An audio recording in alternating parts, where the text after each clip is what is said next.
Hello everyone, it's your chemistry teacher Pankaj sir, and today we are learning mole concept. Mall concept class 11 का पहला chapter होता है और ये chapter बहुत ही ज़्यादा इंपॉर्टेंट है हर एग्ज़ाम्स के लिए, बोर्ड के लिए हो जाए या फिर कोई भी एंट्रेंस एग्जामिनेशन जैसे JEE या नीट के लिए या फिर KBPY कोई भी आप एग्ज़ाम ले लो, उसमें आपको मॉल कॉन्सेप्ट से क्वेश्चन पूछा ही जाता है। हर एग्ज़ाम पे 1 से 2 क्वेश्चन होता है, ठीक है। तो आपको मॉल कॉन्सेप्ट के बिना, ठीक है, अगर आप मॉल कॉन्सेप्ट नहीं समझते हो तो हर चैप्टर्स में आपको प्रॉब्लम आने वाला है, क्योंकि हर चैप्टर्स में केमिकल रिएक्शन होता है। तो केमिकल रिएक्शन से अगर आपको न्यूमेरिकल बेस स्टोइकोमेट्री रिलेटेड अगर आपको प्रॉब्लम करना हो तो आपको मोल कॉन्सेप्ट समझना ज़रूरी है, ठीक है।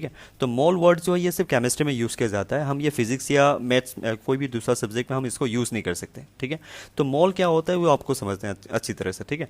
तो जैसे कि अगर आप मार्केट में चले जाओगे, आपको बनाना खरीदना है, तो आप बोलोगे यार मुझे 1 दर्जन बनाना दे दो या हाफ दर्जन बनाना दे दो, है ना। तो डर्जन मतलब क्या होता है, एक काउंटिंग नंबर होता है ना, डर्जन एक काउंटिंग नंबर होता है। उसी तरह से अगर आप बोलोगे कि मुझे 1 कुंटल चावल चाहिए, है ना, तो 1 कुंटल का मतलब होता है 100 kg, है ना। जैसे कि क्रिकेट में हम लोग बोलते हैं सेंचुरी, 2 सेंचुरी लगा दिया मतलब 200 रन्स, है ना। तो ये एक मेजरिंग क्वांटिटी है, ठीक है। ये एक मेजरिंग क्वांटिटी है जिसको हम बहुत बड़े नंबर्स को, बहुत बड़े नंबर अमाउंट को हम छोटे अमाउंट में हम उसको बोल देते हैं, डिनोट कर देते हैं ना। उसी तरह से केमिस्ट्री में क्या होता है कि एटॉम्स, मॉलिक्यूल्स या आयोन्स, प्रोटॉन, इलेक्ट्रॉन, कोई भी पार्टिकल ले लो, they are very tiny, they are very very small in size, okay. Therefore it is not possible to count them, ठीक है। वो पॉसिबल नहीं है आप काउंट, क्योंकि आप even they can not be visible with our eyes, ठीक है। आप उसको देख भी नहीं सकते, तो देख भी नहीं सकते आप काउंट कैसे करोगे, राइट।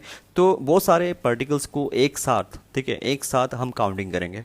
तो बहुत सारे पार्टिकल्स बोलने से, जैसे कि अगर आप 6.022 इंटू 10⁻23 नंबर ऑफ पार्टिकल्स लेंगे, 6.022 इंटू 10⁻23 नंबर ऑफ पार्टिकल्स लेंगे, तो इसको हम बोलते हैं 1 मोल, ठीक है। लेकिन ये नंबर आया कैसे, ये चीज़ आपको समझना है, ठीक है। तो 1 मोल ऑफ एनी सब्सटेंस बोलने से यही नंबर है, इसी नंबर को हम एवोगैड्रस नंबर भी बोलते हैं।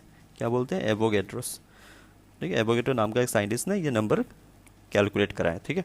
तो एवोगैड्रस नंबर जो है ये आया कैसे, इसका कंसेप्ट क्या है, ये आपको समझना है अच्छी तरह से, ठीक है।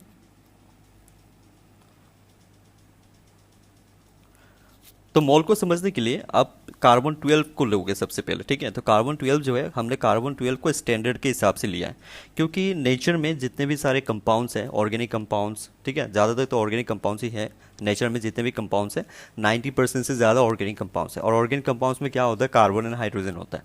तो कार्बन हर जगह अवेलेबल है, इसलिए हमने कार्बन को हमने स्टैंडर्ड के हिसाब से लिया। और उसमें भी कार्बन में 3 तरह का कार्बन होता है, ठीक है। कार्बन 12 होता है, कार्बन 13 होता है, कार्बन 14 होता है।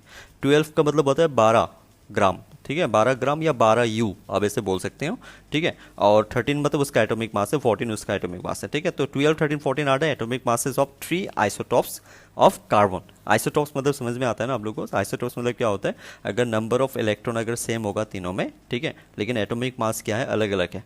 नंबर ऑफ इलेक्ट्रॉन सेम है, ठीक है, एटॉमिक नंबर सेम है, लेकिन एटॉमिक मास अलग अलग होता है, तो उसको हम बोलते हैं आइसोटॉप्स। तो मैंने कार्बन का 3 आइसोटॉप्स लिया, उसमें से जो कार्बन 12 है उसका जो एबंडेंस होता है ना नेचर में, वो 99% होता है।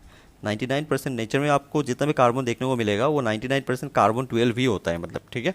तो कार्बन 12 को मैं ले रहा हूँ एज एन स्टैंडर्ड। तो कार्बन 12 को लेके आपको कार्बन में, ये इस कार्बन में क्या क्या होता है आपको वो जानना जरूरी है। 6 प्रोटॉन होता है, 6 न्यूट्रॉन होता है और 6 इलेक्ट्रॉन होता है, ठीक है। लेकिन इलेक्ट्रॉन का जो मास होता है ना, इलेक्ट्रॉन का मास वो 9.1 इंटू 10⁻31 kg होता है, ठीक है। 9.1 इंटू 10⁻31 kg होता है। और प्रोटॉन और न्यूट्रॉन का मास अप्रोक्सीमेटली सेम होता है, उसका मास होता है 1.67 इंटू 10⁻24 ग्राम होता है, ठीक है। तो अब देखो जो प्रोटॉन है, न्यूट्रॉन का मास है वो इलेक्ट्रॉन से बहुत ज़्यादा है, लगभग 1840 टाइम्स ज़्यादा है, मतलब, ठीक है। मास ऑफ प्रोटॉन या फिर जो मास ऑफ न्यूट्रॉन है वो 1840 times of the mass of the electron है। इसलिए अगर हमें किसी एटम का अगर मेजरमेंट, मास अगर मेजरमेंट करना है, उसका मास लेना है, तो हम सिर्फ प्रोटॉन और न्यूट्रॉन का मास ही हम लेंगे, ठीक है। तो एटॉमिक मास जो होता है, एटॉमिक मास जो होगा उसको हम क्या करेंगे, atomic mass is the number of proton and neutron. तो एक कार्बन में कितना प्रोटॉन कितना न्यूट्रॉन है, 6 प्रोटॉन और 6 न्यूट्रॉन है, इसलिए हम उसको बोल रहे हैं 12 यू, ठीक है। उसको हम बोल रहे हैं 12 यू एक एटॉम के बारे में, ठीक है। तो यू क्या होता है देखो अभी, हाँ, 12 यू, 12 यू, यू होता है एटॉमिक मास यूनिट। इसको हम AMU भी लिख सकते हैं, इसको हम AMU भी लिख सकते हैं, ठीक है। तो आपको ये U या फिर AMU समझना है टू अंडरस्टैंड द मोल, ठीक है।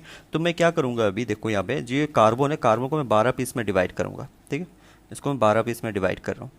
12 पीस में क्यों डिवाइड कर रहा हूँ, क्योंकि इसमें आपका 6 प्रोटॉन और 6 न्यूट्रॉन है और हर प्रोटॉन और न्यूट्रॉन का मास इक्वल है। तो एक पीस का जो मास होगा वो कितना हो जाएगा, एक प्रोटॉन या एक न्यूट्रॉन का मास के साथ इक्वल हो जाएगा। ठीक है, इसी को बोलते हैं हम 1U, इसको हम बोलते हैं 1U।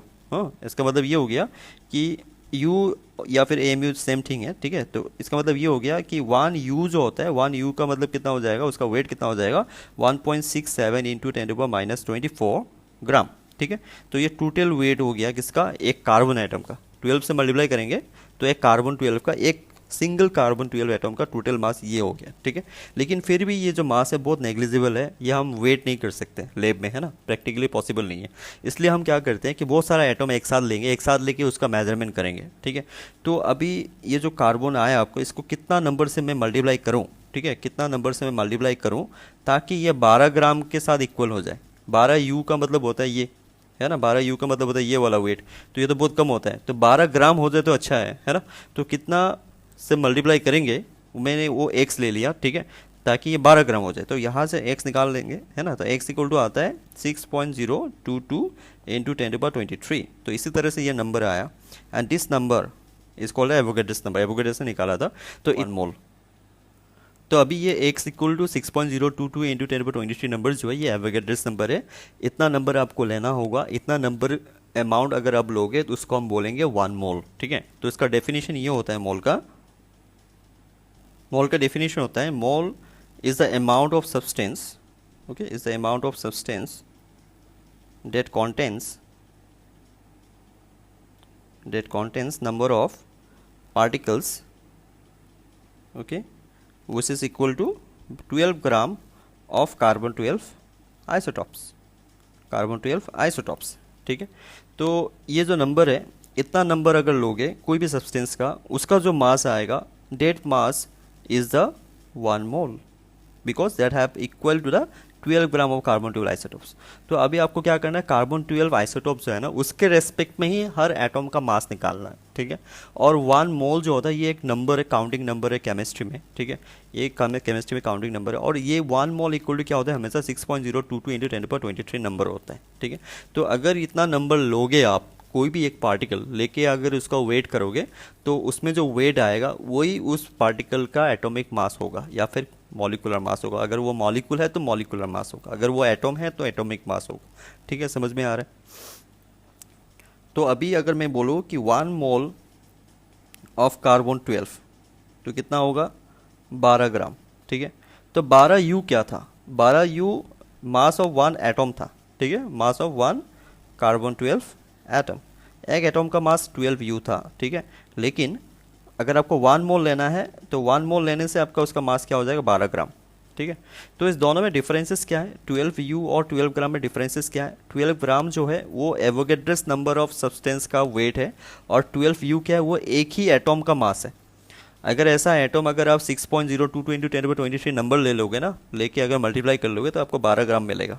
ठीक है, यही डिफरेंसेस है कि जो 12U होता है, 12U को अगर आप एवोगैड्रस नंबर जो है वो Na से डिनोट करते हैं हम लोग। ठीक है, तो Na से मल्टीप्लाई करोगे तो तब जाके आपको मिलेगा 12 ग्राम। ठीक है, ये बात ये पॉइंट आउट करके रखना।